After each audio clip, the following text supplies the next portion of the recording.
Hi, welcome to Story Time with Gigi.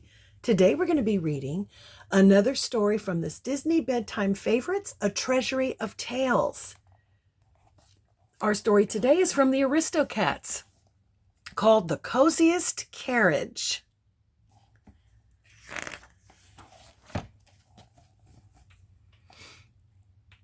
One day, O'Malley and Duchess took the kittens to visit their dear friend Scat Cat.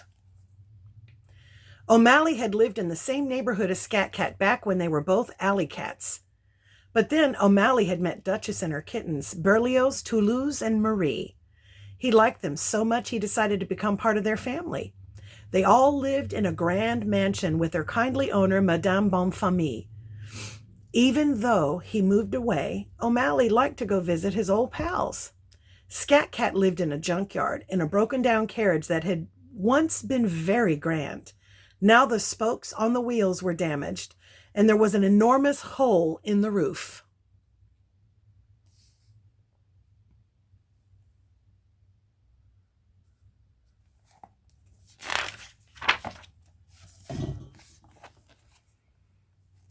Still, as far as Scat Cat was concerned, it could not have been more perfect. I feel free here, he told the kittens. I can come and go as I please. And when I stretch out on the cushions at night, I look up and there are the stars a-twinkling back at me. The kittens had a grand time playing with Scat Cat in the junkyard. But when the sun went down, they were glad to return to the soft pillows, cozy blankets, and warm milk at Madame Bonfamille's. A few days later, Scat Cat appeared at Madame's back doorstep. My carriage is missing, he explained to his friends.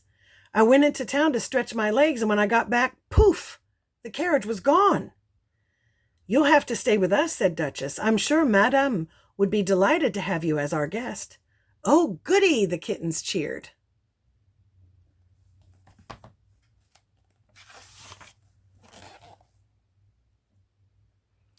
You'll love it here, said Berlioz. Well, Scat Cat said, thinking it over, that's a mighty nice invitation. I don't mind if I do. He plopped into an armchair. Huh, no ripped cushions here. The kittens scampered up next to him. Of course not, Marie said. Madame would never allow worn-out chairs in her house. Only the best furniture will do.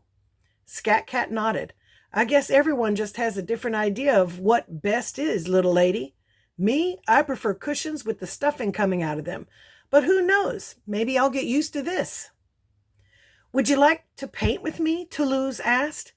How about I play a little piano music? Volunteered Berlioz. Or you could sing with me, Marie offered. Now, children, Duchess said. Scat Cat just arrived. Let him settle in a bit.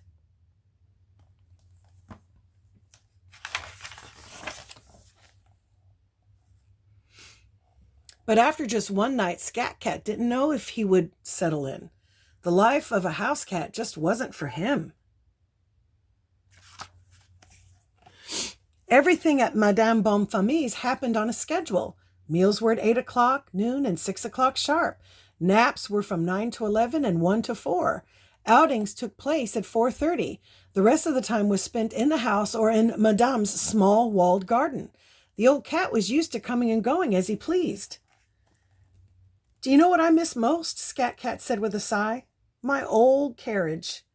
What I wouldn't give to be able to look up at the sky and count the twinkling stars as I drift off to sleep on those lumpy, worn-out cushions.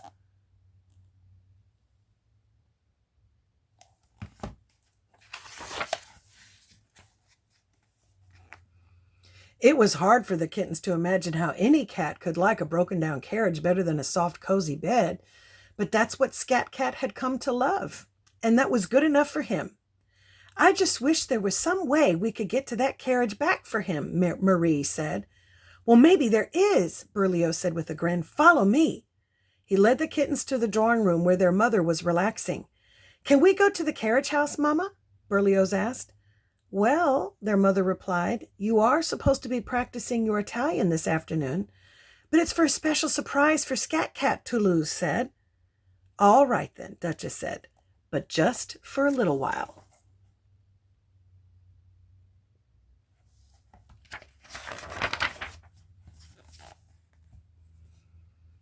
A few minutes later, the kittens were inside Madame's carriage.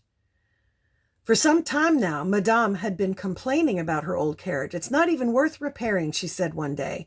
With this in mind, Berlioz climbed into the carriage, unfurled his claws, and gleefully pounced on the old upholstery. "Come on, dig in," he said gleefully. Toulouse and Marie joined him, and in no time the kittens had those cushions looking like the ones in Scat Cat's old carriage.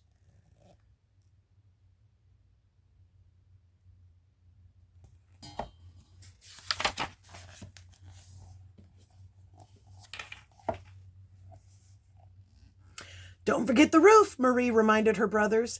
The kittens raced up to the top of the carriage, where they jumped and bounced to their heart's content. Finally, after a triple backward salt, Toulouse came crashing through the carriage roof, making a hole the size of Madame's parasol. "Hooray!" cheered Marie. Just then, Madame walked in. She looked at the carriage and smiled. "It's worse than I remember. At last I have an excuse to buy a new one," she said. "Take this carriage away at once." That evening, the kittens got permission to take Scat Cat to the junkyard. "I don't believe it," Scat Cat exclaimed when they showed him his new home there. "The seats are even more torn up than the ones in my old carriage. And look at the hole in the roof. It's perfect. How can I ever thank you?"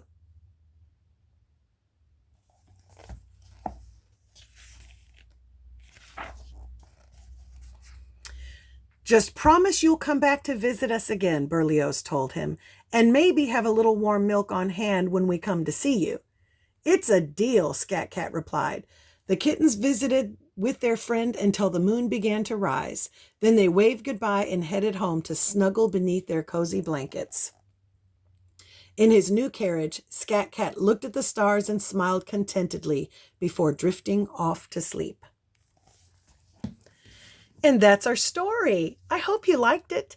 Make sure that you like and subscribe and share with your friends. Bye until next time.